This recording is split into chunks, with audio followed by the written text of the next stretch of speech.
Bonjour et bienvenue dans Médecin au micro. Aujourd'hui, je vous retrouve pour un épisode que j'ai adoré enregistrer, mais où j'ai eu beaucoup de problèmes de logistique pour l'enregistrement. C'est un petit peu exceptionnel, mais du coup, c'est un enregistrement en distanciel où j'ai un petit peu eu du mal à me débrouiller pour le son, l'enregistrement, la vidéo, enfin voilà, c'est très compliqué, donc j'ai fait à l'ancienne, vraiment tourner avec mon iPad et l'inviter à lui filmer avec son iPhone, donc vraiment, et on était en FaceTime en même temps, donc un petit peu la catastrophe, mais l'essentiel est là, et l'épisode est tellement intéressant et tellement riche en informations que j'espère que vous saurez passer au-dessus de ces petites erreurs de son. Enfin, on entend tout très bien, mais vous voyez, c'est pas beau comme d'habitude avec mes super micros. Donc je suis ravie de vous présenter cet épisode avec Fabrice Bunel, qui est un médecin du sport que j'ai rencontré au club de foot de Lorient. Donc on est rentré en contact et du coup j'ai pu lui poser toutes les questions sur ce métier qui est assez particulier, assez peu connu parce que c'est pas une spécialité très répandue où il y a beaucoup de place. Donc justement c'était un super épisode pour parler de ça, des fonctions et du rôle du médecin du sport auprès d'une équipe sportive de haut niveau. Donc franchement c'est un épisode qui m'a grave intéressée. C'est pas une spé qui me plaît, enfin qui m'intéressait à la base et franchement ça m'en a donné carrément l'attrait. Donc je pense que ça vous plaira tout autant que moi. Et j'ai pas grand chose à présenter de plus parce que l'épisode est très complet, très intéressant et très motivant. Donc voilà, je vous laisse avec l'épisode. J'espère que le son ne sera pas un trop gros problème, mais c'est vraiment, ça vaut le coup. Bonne écoute. Bon, bah c'est bon pour moi, c'est bon. Ok, super.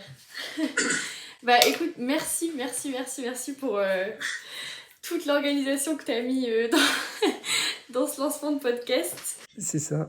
On s'est amusé un petit peu à faire nos petits réglages, mais c'est tout bon. Ouais, c'était moins de l'amusement la semaine dernière, mais bon. Bah, du coup, est-ce que tu peux te présenter un petit peu pour ceux qui nous écoutent? Alors, Fabrice Bunel, moi j'ai 50 ans, tout rond, marié, 2 grands-enfants, et médecin du sport, du coup, depuis le début, finalement, depuis la sortie de la fac. Donc, voilà, et avec un nouveau projet professionnel, là, récemment, puisque c'est un peu le sujet, donc voilà. Est-ce que tu peux nous parler un peu de ta personnalité dans la vie? Ma personnalité, alors, bon, ce qui me caractérise, bon, au-delà d'aimer le sport, évidemment, c'est surtout j'apprécie beaucoup le fait de travailler en équipe. Donc, je suis très attaché à collaborer, à effectivement partager des projets qui soient donc sportifs, mais aussi professionnels. Donc, voilà, j'aime bien accorder du temps, encore une fois, à la relation. Je suis très attaché à éviter les conflits, essayer de les résoudre. Et donc, c'est ça aussi qui m'a guidé dans mes activités pro, évidemment. Donc voilà, j'aime bien le mouvement, la diversité, le changement. Donc là aussi, je me voyais pas trop avoir une activité monotone, etc. Donc voilà, quoi te dire d'autre? Tu sens, c'est les grandes lignes là, comme ça, qui me viennent à l'idée. Donc c'est ça qui t'a guidé vers médecine du coup. Oui, alors médecine, effectivement, bon, ce qui me plaisait dès le début, c'était découverte du corps humain. Enfin, quand j'étais au lycée, c'était là tout ce qui était les sciences nat, donc l'activité sportive, la biomécanique, la physio de l'effort. Je faisais de l'athlé, j'ai fait de l'athlé beaucoup quand j'étais plus jeune au lycée, etc. Donc tout ce qui était physiologie de l'effort, ça m'intéressait. Toute la bioméca, j'avais déjà été confronté à des problématiques sportives et donc j'avais été suivi en médecine du sport, etc. Donc ça m'intéressait. L'orthopédie m'intéressait, donc voilà. Et puis du coup, ça m'a conduit vers médecine, effectivement. Ouais. Donc Et très du coup, tôt, ouais, très tôt orienté. Je voulais venir pour faire soit de l'orthopédie, soit de la médecine du sport. Donc très tôt, c'était orienté physio de l'effort, bioméca, tout ça. parce que tu faisais du sport toi à un haut niveau ou... Ouais, je faisais un bon niveau national. Je faisais de l'athlétisme, entre autres, à un bon niveau. Bon, c'était pas quelque chose d'exceptionnel, mais voilà. Et sinon, je faisais plein d'autres activités, effectivement, que j'ai gardées, du vélo, beaucoup d'activités nautiques, des choses comme ça. Donc tu voulais rester là-dedans dans le côté Oui, professionnel voilà. aussi, hein. Voilà, exactement. Travailler dans cet univers-là, c'était pas défini au début, évidemment, mais c'était une option qui était envisageable. Hmm. Et donc toi tu m'as parlé du coup de la chirurgie orthopédique, c'est ça que tu aurais aimé faire en premier choix à la base? En premier, non, parce que je connaissais pas trop. Je connaissais. Au début, c'était flou, donc ça, c'est venu plutôt dans un second temps, justement, au cours de l'internat, enfin du résidanat à l'époque, euh, de l'externat même. Et donc, c'était une option. Là, pour le coup, c'est devenu une vraie option que j'avais imaginée. Et puis, j'ai passé l'internat. Le classement ne me permettait pas d'obtenir justement de l'orthopédie ou bah, de la chirurgie, etc. Et du coup, j'ai basculé. Ça a été aussi le détonateur pour dire bon, bah, je me lance dans la médecine du sport. Et c'est là où j'ai développé un peu, j'ai vraiment essayé de développer les compétences dans ce domaine très tôt, quoi, dès ce moment-là. Mm. Mais du coup, t'es parti aux urgences. Ben voilà, donc au début, du coup, ma première idée, ça a été, en même temps que je passais mes capacités de médecine du sport, le côté traumato, je voulais l'apprendre un petit peu aux urgences.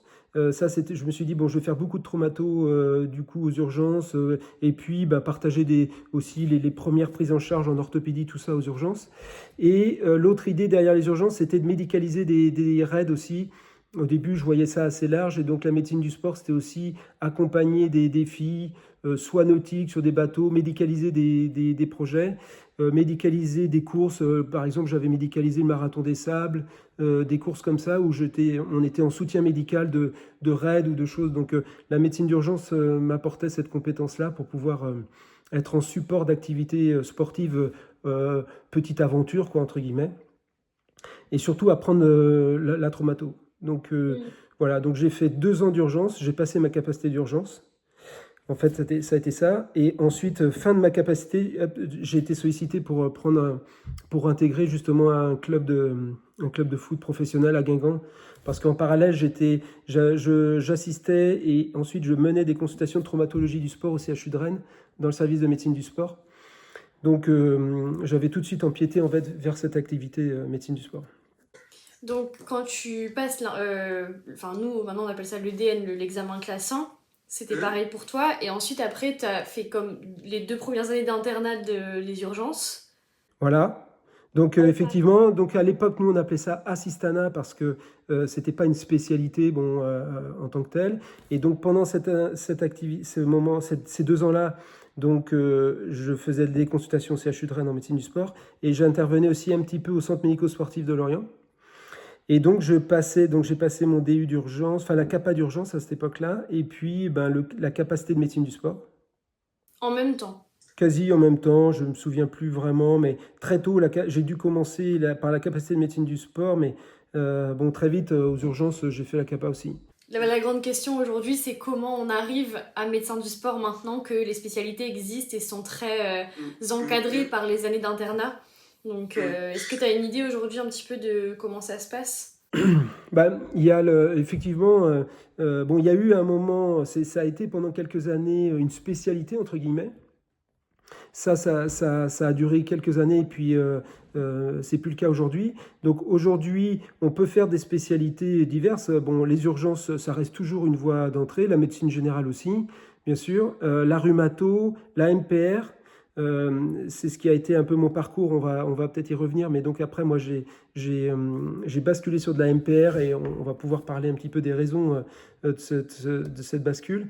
La MPR, la cardiologie sur le versant physio de l'effort et l'orthopédie. Je connais des orthopédistes qui sont médecins du sport aussi. Donc ça, c'est les grandes voies classiques. Et aujourd'hui, il existe dans le cours du parcours d'internat donc un complément. Donc là, je ne maîtrise pas parce que c'est un peu loin pour moi, mais qui s'appelle, je crois, FST. Oui, c'est ça. Voilà, la FST, ou là qui permet sur les dernières années d'internat et sur l'assistanat d'avoir des postes en activité de médecine du sport. D'accord, ok. Donc, parce que ça, c'est la grande question. Et puis, en fait, je pense que ça dépend aussi des villes qui laisse des places aussi pour telle spécialité et tel nombre de quotas d'étudiants qui peuvent aller dans la FST. Enfin, C'est ça, et il existe, ça existait déjà à notre époque. C'est vrai qu'il y a des régions qui ont des appétences pour la médecine du sport. Rennes en faisait partie à l'époque, était une région qui était assez pourvoyeur de médecins du sport parce qu'il y avait le professeur Roche-Congar à l'époque qui était assez dynamique sur le sujet au niveau régional, national, etc. Donc voilà, mais il y a d'autres, ça existe toujours. Alors Rennes reste un site où la formation des médecins du sport est assez dynamique. Mais c'est pas la seule, évidemment. ouais, après, c'est une question de se renseigner et de s'informer. Voilà, Ouais, ouais. exactement. Et du coup, tu entres et tu commences à toucher dans le milieu du foot à partir de Guingamp au bout de 2 ans, en fait, de C'est ça. post-externat, Ouais. quoi.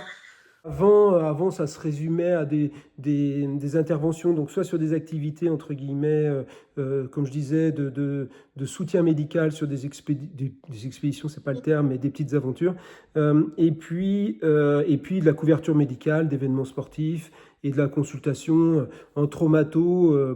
Voilà, j'essayais de m'intéresser à tout ce qui relevait de la traumatologie du sport, j'essayais d'être assez actif sur le sujet. Et donc après, effectivement, au bout de ces 2 ans, donc on me propose le poste c'était un poste qui m'a été proposé aussi via le service de médecine du sport du CHU de Rennes, c'est-à-dire que parce que j'avais pas énormément d'expérience, donc je débarquais comme médecin de l'équipe première de foot de Guingamp, mais avec derrière moi le service de traumatologie de service tout court. Il y avait le versant traumatologie du sport et le versant physio de l'effort, respectivement avec le professeur Rochongar et puis le professeur Carré du CHU de Rennes, et puis les différents assistants du service. Et donc, via cette étiquette-là, j'ai intégré Guingamp. Voilà, j'ai fait là-bas 4 ans à peu près. D'accord. Donc voilà, et c'est pendant cette période-là où là vraiment j'ai basculé dans l'accompagnement du sportif où c'était son activité première. Et très rapidement, je me suis rendu compte qu'en fait, c'était la prise en charge de ces sportifs sur l'aspect orthopédie, c'était de la rééducation, c'était de la MPR en fait.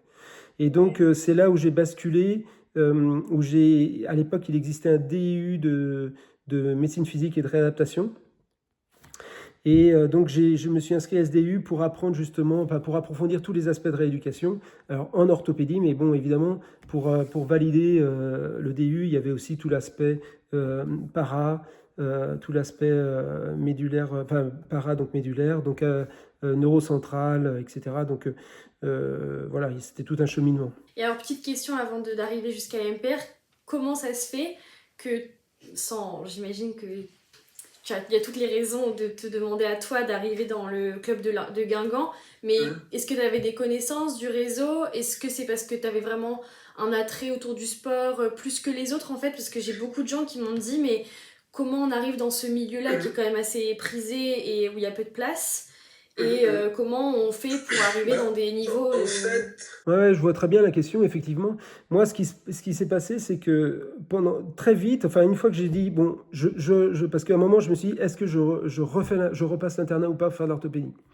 Et donc finalement, quand j'ai pris la décision de dire, bon non, je bascule médecine du sport, je me suis investi pleinement donc dans des activités où moi je médicalisais, tout ce que je pouvais faire de mon côté. Et puis, donc j'étais venu frapper à la porte du service de médecine du sport du CHU de Rennes, où je faisais des consultations, et au centre médico-sportif. Donc très vite, je me suis positionné, et puis c'était pas qu'un positionnement, c'était le cas, j'étais très motivé pour essayer d'approfondir, de m'investir, de me former, etc. Et donc le Guingamp a sollicité le CHU de Rennes, et c'était le professeur Rochongar en l'occurrence, qui a été sollicité en disant il nous faut un médecin du sport pour le club.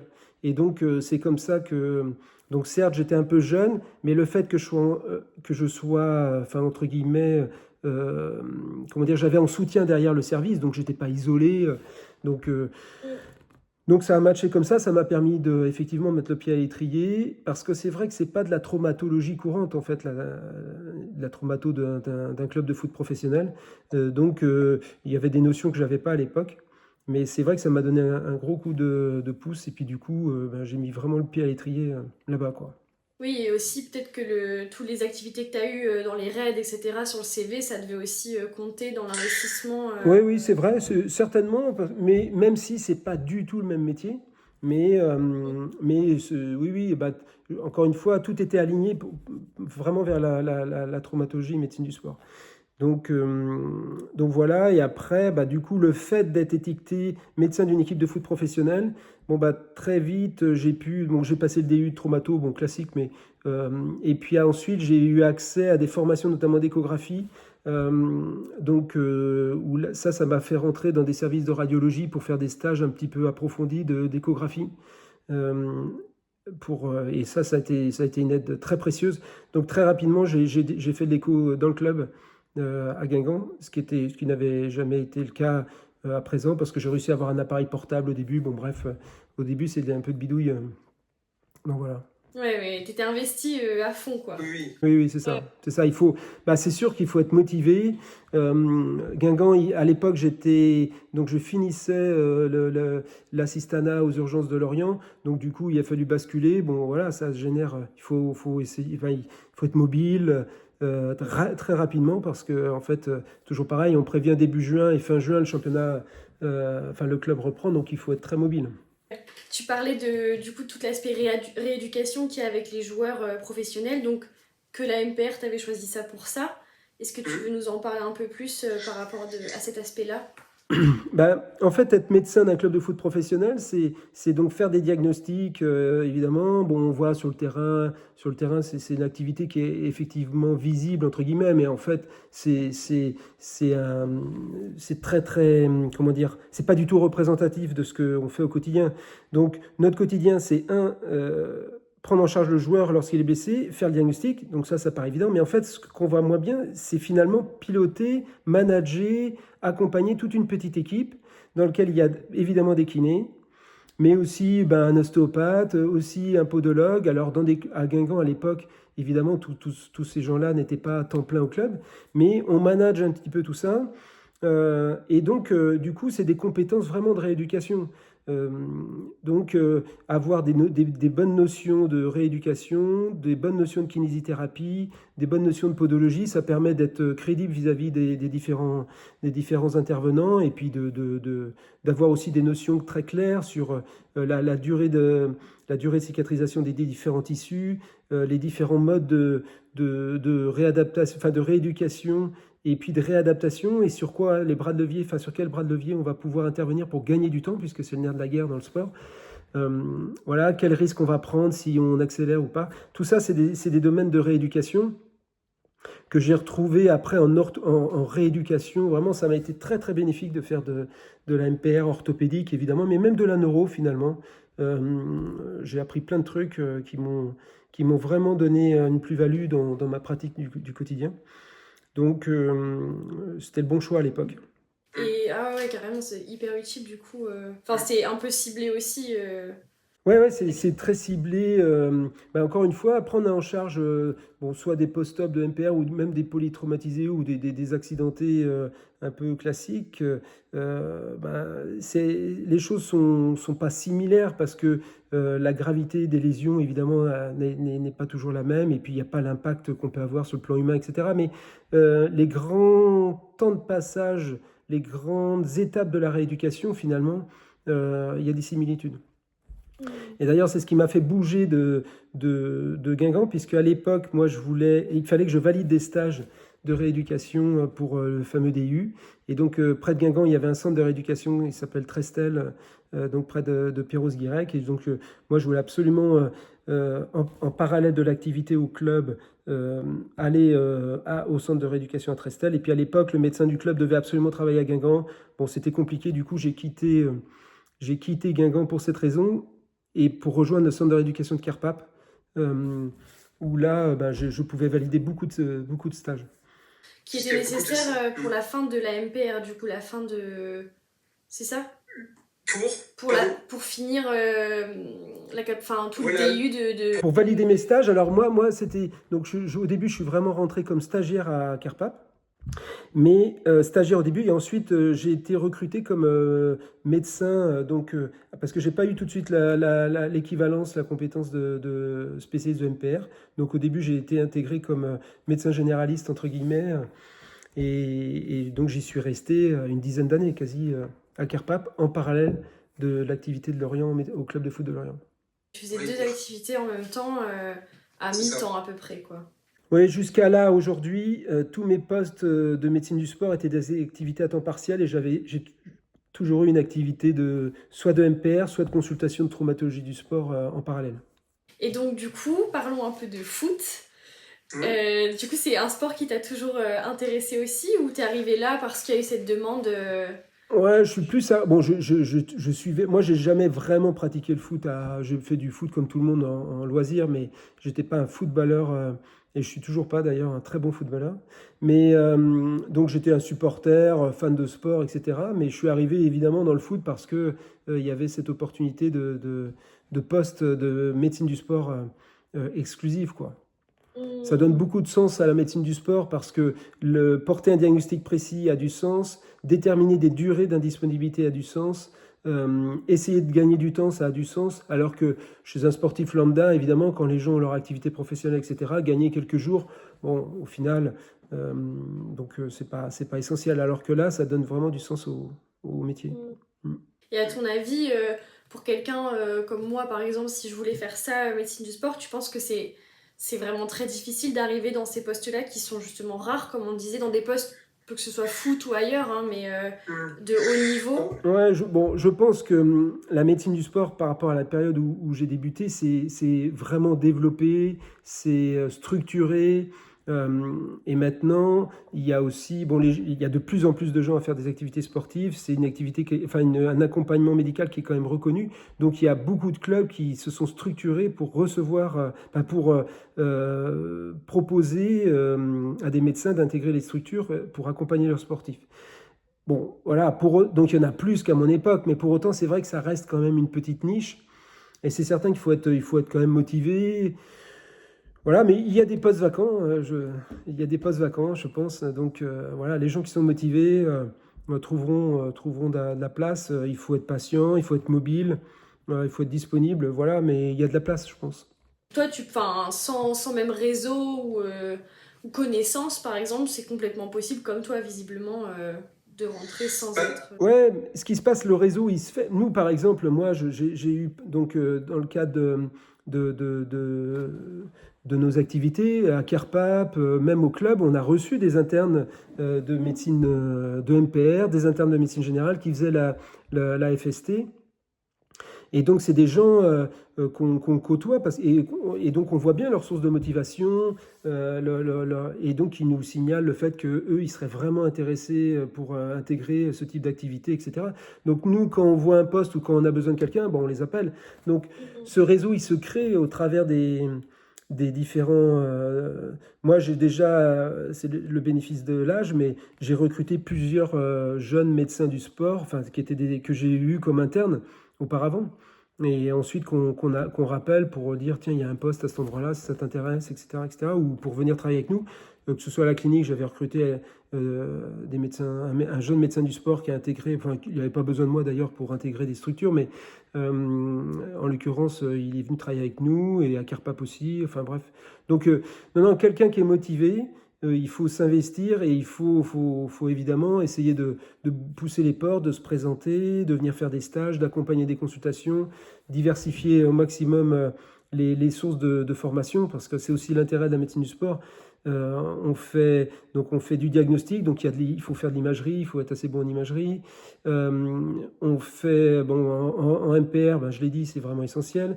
Il faut avoir des grosses notions de chirurgie-ortho, évidemment, pas pour expliquer aux patients, pour être capable de discuter avec un orthopédiste. Et donc il faut pousser beaucoup, il faut se promener, il faut aller voir, voilà, tout ça, ça permet de donner de se donner des atouts, quoi.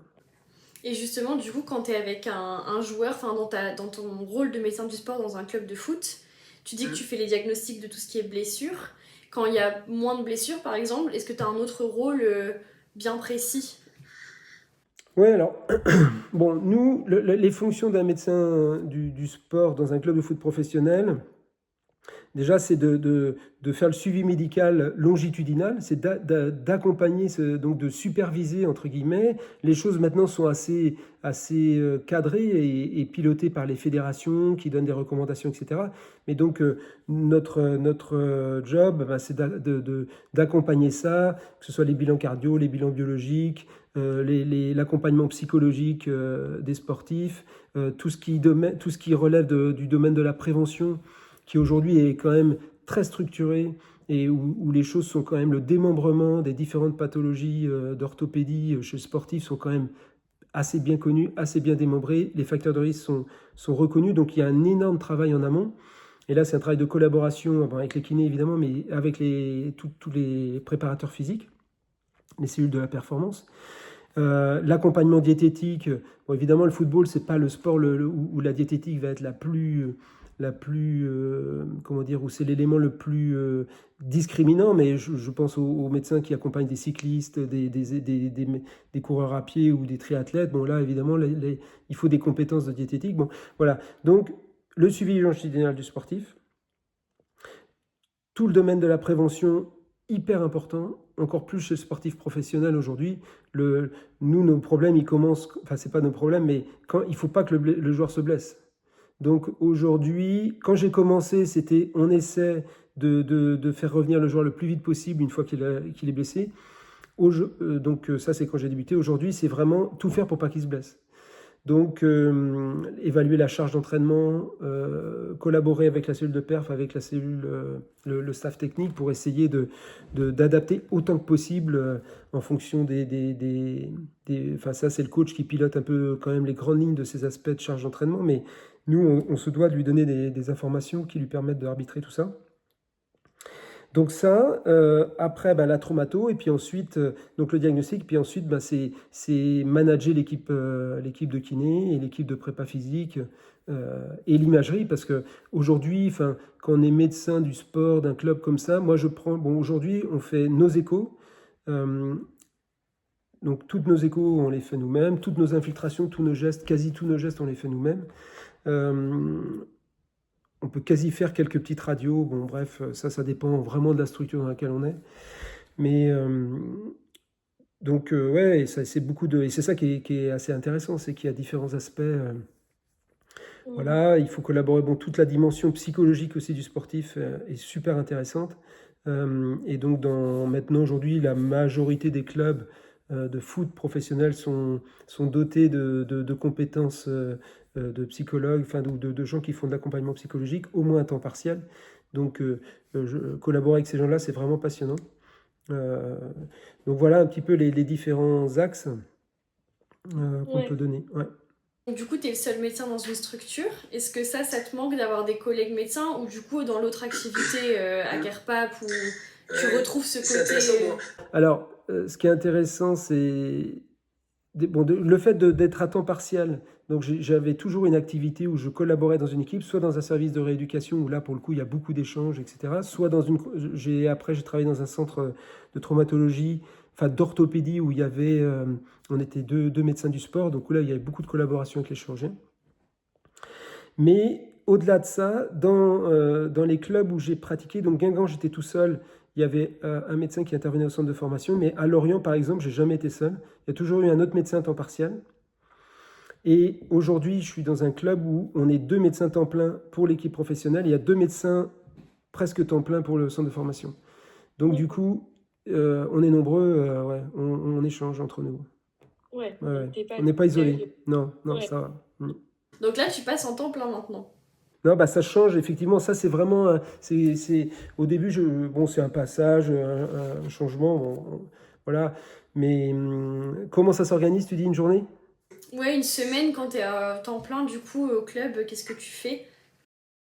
En fait, on commence très tôt. Enfin, on commence tôt. Souvent, on commence par ce qu'on appelle, nous, une réunion avec tout le staff médical et puis le staff technique, où on fait un petit peu l'état des lieux, justement, de ce qui a été fait la veille, des problématiques médicales qu'on a rencontrées. Et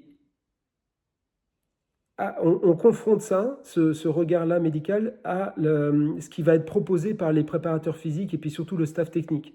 Et donc on essaie de voir un petit peu si ça matche bien ou s'il y a des joueurs qu'il va falloir protéger. Donc soit des joueurs qu'on dit, bon, il y a des joueurs, on sait très bien qu'ils ne pourront pas s'entraîner, donc ça, on le signale le plus tôt possible à l'entraîneur, mais il y a des joueurs où on va essayer d'adapter, donc de discuter sur qu'est-ce qu'il peut faire, etc. Donc c'est un joueur qui va s'entraîner dans le groupe, mais de façon adaptée. Donc on détermine ça et on détermine aussi le contenu athlétique des joueurs qui ne peuvent pas s'entraîner avec le groupe, mais qui vont pouvoir faire des choses, soit dans le cadre de leur rééducation, soit dans le cadre de la réathlétisation. Donc ça commence par cette réunion-là, entre guillemets. Et ensuite, les joueurs arrivent. Et donc là, on fait un état des lieux, justement, de leur état de forme. Est-ce qu'il y a des choses qui sont intervenues depuis la veille? Enfin voilà, est-ce qu'il y a des douleurs qui sont intervenues? Est-ce que la qualité du sommeil, leur état de forme global, enfin voilà, un petit check médical, c'est assez rapide pour que très rapidement on soit capable de dire au staff le groupe de joueurs qui vont avoir à leur disposition. Donc une fois qu'on a fait ça, ensuite, souvent c'est refaire des petits points sur les joueurs qui sont en cours de rééducation, s'il y a besoin de les revoir, de refaire des bilans, des échos, des choses comme ça. Et puis, après l'entraînement, on commence. Donc, à Lorient, je n'assistais pas à toutes les séances d'entraînement, même pas beaucoup. Il y avait un kiné qui assistait. Et donc, ça me permettait de faire aussi tous les aspects administratifs. Il y a un certain nombre de petites choses administratives quand même à faire, ou de poursuivre les examens cliniques des joueurs. Aujourd'hui, il y a toujours un médecin sur le terrain. Donc du coup, on assiste à l'entraînement. Et puis, fin d'entraînement, là, c'est reparti pour refaire un bilan, état des lieux, prendre en charge les blessures qui sont survenues, et puis, déclencher des soins pour qu'il y ait un maximum de joueurs qui soient en capacité de s'entraîner le lendemain. Voilà, en gros, le déroulement de la journée. Et puis ça, c'est pas tous les jours comme ça, parce qu'en fait, c'est rythmé par la prise en charge des soins occasionnés par le match précédent, et puis préparer le match qui va arriver. Donc, en fonction de ça, l'entraînement varie, la charge d'entraînement varie, etc. Donc voilà, en gros. Ouais, et donc du coup, tu assistes aussi à tous les matchs, tu les suis partout. Alors, il y a toujours, par exemple, on les suit, donc évidemment, on est là à toutes les séances. Les matchs à domicile, on les suit. À Lorient, on ne faisait pas tous les matchs à l'extérieur, en déplacement. Et là, comme nous sommes, on est 2 pour le groupe professionnel, donc du coup, on se partage. On n'est pas toujours collés, parce que la particularité du médical, c'est que quand l'équipe, elle est au repos, les blessés, ils viennent, c'est des jours off où nous, on essaie de travailler beaucoup pour récupérer un maximum de joueurs. Donc, on n'est pas toujours collés à l'équipe. Non, ça demande, et c'est vrai que c'est un investissement en fait en termes de temps, parce que tout ça fait que au final, on y est souvent quand même un peu. Ouais. Et tu arrives du coup à équilibrer ta vie personnelle, la vie professionnelle? Oui, oui, je pense que j'ai réussi. Alors après, il faut savoir profiter de moments de libre, parce que il y a beaucoup de temps libre. On travaille pas, on fait pas 8h, 20h tous les jours, loin de là. Mais ces temps libres, c'est des demi-journées souvent, ou des 3/4 de journée, et puis une journée totalement libre de temps en temps. Et il faut être en capacité de prendre rapidement ces spots-là et profiter. Donc, ça dépend de l'endroit où on habite, mais c'est vrai qu'on a rarement des grands week-ends de libre, faut être honnête. Ça, c'est un peu prenant quand même. Par rapport à ta relation avec les joueurs, c'est tes uniques patients maintenant que tu es en temps plein et en temps partiel un peu moins, mais quelle relation du coup tu noues avec eux? Est-ce qu'il y a quelque chose d'assez personnel qui s'installe, ou on reste dans le médical, du coup c'est des patients? Ouais, c'est des histoires de vie en fait. Et donc, c'est un peu comme dans la vie finalement. Il y a alors c'est vrai que c'est des patients particuliers parce que on les voit tous les jours. L'immense majorité des relations qu'on a avec eux, ils sont quand même en pleine forme. Donc c'est pas que des patients. C'est vrai qu'un médecin généraliste qui va tisser des liens avec ses... Bon, c'est peut-être un petit peu comme ça aussi, je pense, parce que quelqu'un qui fait 20, 30 ans de médecine générale, il voit pas ses patients que dans des situations critiques, donc il doit tisser des liens un peu. Mais donc, moi, j'ai gardé des relations. C'est vrai que bah, là, après, c'est des histoires entre guillemets de comment dire, il y a des gens avec qui le feeling passe très bien. Et donc, du coup, j'ai connu des joueurs à Guingamp. Là, j'ai encore revu un joueur que j'avais connu à Guingamp, avec qui je suis devenu ami. Et on se voit régulièrement parce qu'on a évolué ensemble. J'avais presque son âge à l'époque. Donc, ça, c'est des joueurs avec qui j'ai tissé des liens. Et j'ai aussi tissé des liens avec des joueurs beaucoup plus jeunes parce que ça matche bien ou alors parce qu'ils ont été à un moment donné en difficulté. Donc on a essayé de tout mettre en œuvre pour les aider. Il y a des joueurs qui sont reconnaissants de ça. Donc du coup, on garde des... Et puis on les suit, on suit leur carrière, etc. Donc j'ai des gens avec qui j'ai beaucoup de contacts et puis beaucoup de plaisir à les revoir, à les accompagner. Et puis il y a des joueurs, ben, voilà, on fait notre métier, on les accompagne, on fait du mieux qu'on peut. Et puis ensuite, on garde évidemment, on tisse pas des liens avec tout le monde. Et c'est un peu vrai avec les joueurs, c'est vrai aussi avec les staffs. Et c'est un peu particulier avec les kinés parce que là, on est vraiment très proche finalement des kinés parce qu'on travaille beaucoup ensemble, on passe beaucoup de temps ensemble. Donc du coup, c'est vrai que moi, j'avais de très très bonnes relations avec les kinés avec qui j'ai bossé jusqu'à présent. Pour un médecin du sport, ça c'est un truc très important. Alors dans un club de foot professionnel, bon, vous avez compris, on est nombreux. Et donc ce qui est le plus important pour un médecin d'orthopédie, enfin un médecin qui travaille dans un club de foot professionnel, pour ce que je connais bien, le plus important c'est ses kinés. Parce que c'est eux qui font l'immense majorité du travail au quotidien auprès des joueurs. Et donc il faut, s'apprécier, il faut beaucoup de confiance. C'est un environnement où il peut y avoir un peu de pression, elle est relative parce que moi j'ai toujours gardé un peu, bien sûr que gagner un match de foot ou gagner une saison, etc. Bon, faut savoir prendre un peu de recul, hein, tout ça c'est un peu, c'est pour du plaisir, etc. Mais quand on est en immersion dedans et qu'on vit que là-dedans, ça peut vite monter un petit peu en pression. Justifié ou pas, toujours est-il que ça arrive. Et donc du coup là, la relation avec les kinés est extrêmement importante pour que personne ne soit, enfin qu'on soit pas trop sensible à ça, que chacun reste un petit peu, comment dire, il faut garder l'axe de ce qu'on avait décidé en termes de prise en charge, etc. et pas succomber aux petites pressions, entre guillemets, qui peuvent survenir, parce que sinon, on perd pied, on change nos avis, et puis c'est une cata. Et donc ça, c'est les kinés qui sont, nous, évidemment, mais les kinés aussi, il faut qu'il y ait une confiance pour que ça matche bien. Donc c'est vraiment extrêmement important d'avoir une superbe équipe de kinés, à la fois sur le plan humain, et puis les compétences, évidemment, mais les deux sont très importants. Et au niveau du salaire, du coup, est-ce que tu peux nous parler un petit peu de Ouais, ça? salaire, bon, moi j'ai fait que ça presque. Alors, tu gagnes bien ta vie, mais franchement, enfin, tu gagnes bien ta vie, je sais pas trop. Je pense que tu gagnes, j'ai pas trop de. Bon, déjà, ça n'a jamais été mon moteur. Je pense qu'on est largement perdant vu le nombre d'heures qu'on fait. Ça, c'est sûr qu'il faut surtout pas venir faire de la médecine du sport pour gagner de l'argent. C'est certain. Alors, il y a sans doute des postes où qu'on gagne peut-être plus, mais c'est vraiment pas un moteur parce que on va être très déçu. Je pense on gagne comme un bon médecin généraliste qui travaille beaucoup. Voilà, j'ai ça comme repère. Je me rends pas trop compte, mais. Et t'as pas une petite fourchette pour donner une idée ou... Ouais, une fourchette, c'est difficile à dire parce que tous les clubs. En fait, je pense que.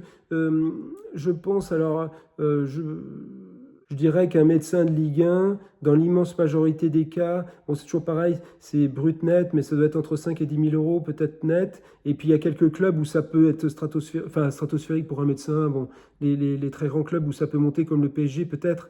Mais sinon c'est dans cet ordre-là, à peu près, quoi. Okay. Donc voilà, ouais. Donc il faut pas venir faire ça pour gagner de l'argent. Ouais. Qu'est-ce qui est un peu plus dur pour toi dans ce métier-là tu dirais que c'est un peu d'un aspect négatif ou inconvénient Ouais, c'est que c'est une espèce d'astreinte permanente. Ça, il faut être au clair avec ça. C'est-à-dire que ouais, c'est une astreinte permanente. Et on peut jamais trop s'éloigner.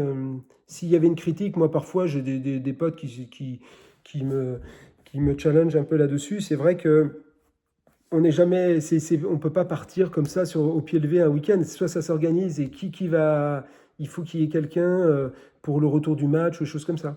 Alors, encore une fois, ça peut paraître, on dit, mais ils n'ont pas besoin d'être vus par un médecin, ça peut attendre, etc. Donc, soit comment dire, on s'implique dans l'organisation, on comprend un petit peu tout ça, et puis on l'accepte et on y prend un certain plaisir. Et, euh, le challenge sportif vous motive, le fait de préparer une équipe, de rendre un maximum de joueurs à disposition du staff technique pour qu'ils puissent aller gagner le match. Soit ça vous anime, soit évidemment tout ça, ça n'a pas de sens. Mais donc ce qui est coûteux, c'est ça, c'est l'astreinte, quoi, entre guillemets. Mm. Voilà, il faut jamais être très très loin, quoi, entre guillemets. Et dans ce qui te plaît le plus? Bon, le plus, c'est le travail en équipe, la diversité, et puis le challenge sportif, c'est que toutes les semaines, en fait, il y a un nouveau projet qui était inattendu parce qu'on a eu tel ou tel problème, et il faut y faire face, mettre en place un certain nombre de stratégies, beaucoup collaborer donc avec les kinés, collaborer avec le staff technique, bien s'entendre, donc il faut s'engager humainement aussi pour que ça matche bien. Donc ça, les compétences humaines sont vraiment, ça c'est le truc qui me plaît le plus en fait. Il faut mettre en œuvre des qualités relationnelles avec les joueurs, mais évidemment ces relations-là, elles sont très différentes de celles qu'on va mettre en œuvre avec un staff. Il faut aussi être capable de communiquer avec une direction où là, c'est pas les mêmes c'est pas les mêmes sources de dialogue, etc. Donc ça change. Il faut aussi avoir son réseau, donc d'orthopédistes, de radiologues. Donc tout ça, c'est super intéressant de discuter avec ces gens-là. On n'a pas la même approche, etc. Donc c'est cette diversité-là qui est enrichissante.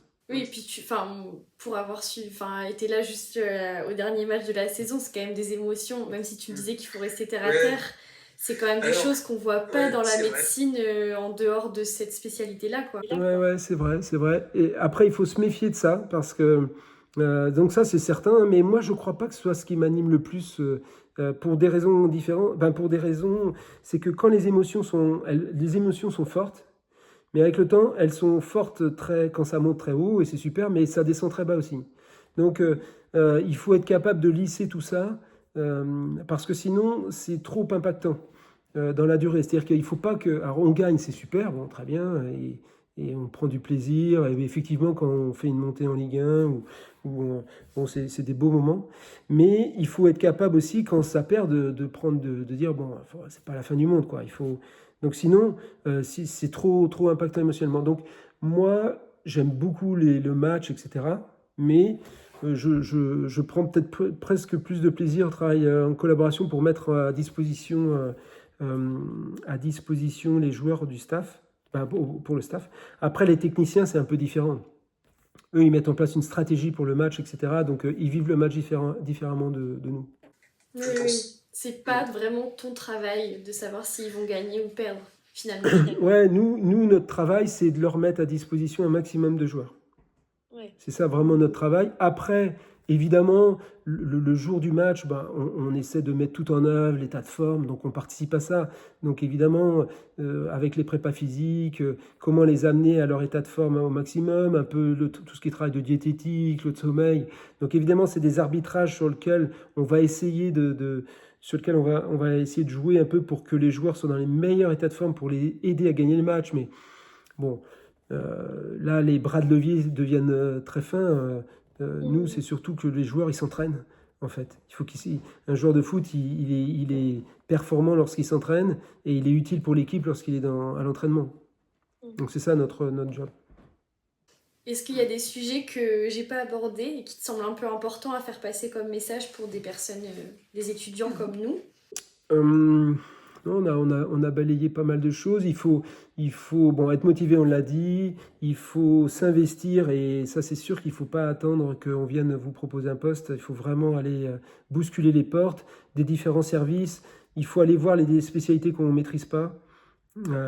Donc généralement, si on fait la médecine du sport, on fait pas, a fortiori, on ne fait pas de radiologie, mais il faut aller voir des radiologues.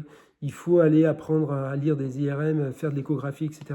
Il faut aller voir des orthopédistes, il faut aller voir des interventions de chirurgie d'orthopédie. Il faut aller voir des gars qui font de la physio de l'effort. parce que ça donne des éléments qui vont vous donner... donc ça, il faut aimer le contact, il faut aimer bouger, voilà. Ça, c'est important. La psycho, je pense que c'est hyper important aussi. Donc tous les domaines de psycho, d'accompagnement psychologique du sportif, c'est un des bras de levier très important pour bon, je pense aujourd'hui, on a fait beaucoup de progrès sur tout ce qui est prépa physique, bon, en médecine, sur tout ce qui est diagnostic, tout ce qui est rééducation. Les bras de levier aujourd'hui énormes, c'est la psycho, la diététique aussi. Bon voilà, c'est des domaines... voilà, et puis non, il faut être passionné, quoi. C'est surtout ça, en fait. C'est comme tout, hein. Ouais, bah, je pense que quand on en arrive là, il y a aussi ça qui guide derrière. Oui, c'est ça. Il faut être passionné. Quand tu regardes ton parcours aujourd'hui, tu t'en dirais quoi? Ouais, il y a une certaine cohérence, de la continuité. Ça, c'est la première chose. La deuxième chose, c'est que ça m'a permis vraiment de faire des rencontres. Donc, c'est pour ça que je faisais un peu ce job-là et ça s'est confirmé. J'ai vraiment rencontré des gens totalement inattendus parce que, en fait, on voit des joueurs, ben, évidemment, dont on n'est pas du tout responsable de leur arrivée ou pas. Donc, du coup, c'est inattendu. Des staffs techniques aussi. Les kinés, bon voilà, et puis on vit des beaux moments, effectivement, hein, sur le plan humain quand même, on partage des moments assez forts, donc non, c'est plutôt satisfaisant, ouais. Mm. Ouais, bah, en tout cas, c'était hyper intéressant. On a balayé plein de choses en effet. Et est-ce que tu as envie de dire quelque chose pour conclure ou... Non, bah, moi, comment dire, j'inciterais tous les jeunes médecins qui sont motivés par la médecine du sport de s'engager vers cette voie. Là, moi, mon domaine, c'était l'accompagnement du footballeur, mais évidemment, il y a autant de sportifs donc c'est aussi passionnant. Donc aujourd'hui, c'est vrai que le football a cette capacité de salarier des médecins, donc il y a un certain confort. Maintenant, il y a plein d'activités sportives qui ont besoin de médecins du sport. Il y a autant de montages possibles que d'individus ou de motivation. Enfin voilà, on peut aussi créer son poste. Il faut savoir être source de proposition. Donc c'est pas parce qu'on est passionné par un sport où c'est plus difficile de se salarier qu'il n'y a pas un projet à créer. Il y a pas... Et le faire en ayant une autre activité à côté, activité salariée ou une activité de médecine libérale, je pense que c'est possible. Donc il faut pas s'arrêter aux obstacles. Voilà, il faut vraiment pousser dans ce qui vous intéresse et puis il faut se créer son projet. Bah, merci beaucoup. Franchement, c'est hyper intéressant, ça donne grave envie. Bah, tant mieux, tant mieux. Il y a plein de gens qui, je pense, cherchent des médecins du sport, donc il faut y aller. Bah, et puis c'est une médecine, comme tu dis, où les gens sont quand même en forme, et même peut-être au niveau du moral, en fait, pour qui c'est plus dur, la maladie. Non, c'est certain. Oui, non, mais ça, c'est vrai que moi, Comment dire? Bon, j'ai fait de la MPR, donc avec des patients, effectivement, qui étaient confrontés à des problématiques extrêmement graves, etc. Donc c'est vrai que cette balance-là, d'être avec des gens jeunes, en bonne santé, etc., bah c'est très agréable, et en fait, et c'est vrai que ça porte un peu. Et à contrario aussi, parfois, je trouve que pendant toutes ces années, surtout que quand j'étais plus jeune, je trouvais ça intéressant de ne pas être baigné. Il faut peut-être pas baigner trop vite tout le temps dans cette espèce de petit, comment dire, c'est une vie un peu artificielle en fait. Donc être temps plein très jeune dans un club de foot professionnel, bon pourquoi pas, mais je trouve que de garder une activité avec la vraie médecine au début au moins, c'est intéressant. Donc les deux se complètent très bien. Donc ça pourrait être un conseil justement. Peut-être pas aller tout de suite faire du plein temps et puis garder une activité de médecine un peu traditionnelle pour continuer à se former et puis aussi pour pas perdre pied avec un monde où, alors soit sur le fait d'être encore une fois pour être en capacité de supporter aussi entre guillemets la pression parce qu'elle est relative. Donc le fait d'avoir des vrais patients, ça permet de dire bon, on va pas s'exciter trop non, pour des petits problèmes. Il y a des sportifs, on va les prendre en charge, mais il faut pas non plus que ça monte trop dans les tours, quoi. Donc voilà. On va pas. Bah écoute, merci beaucoup, franchement. Non, avec plaisir.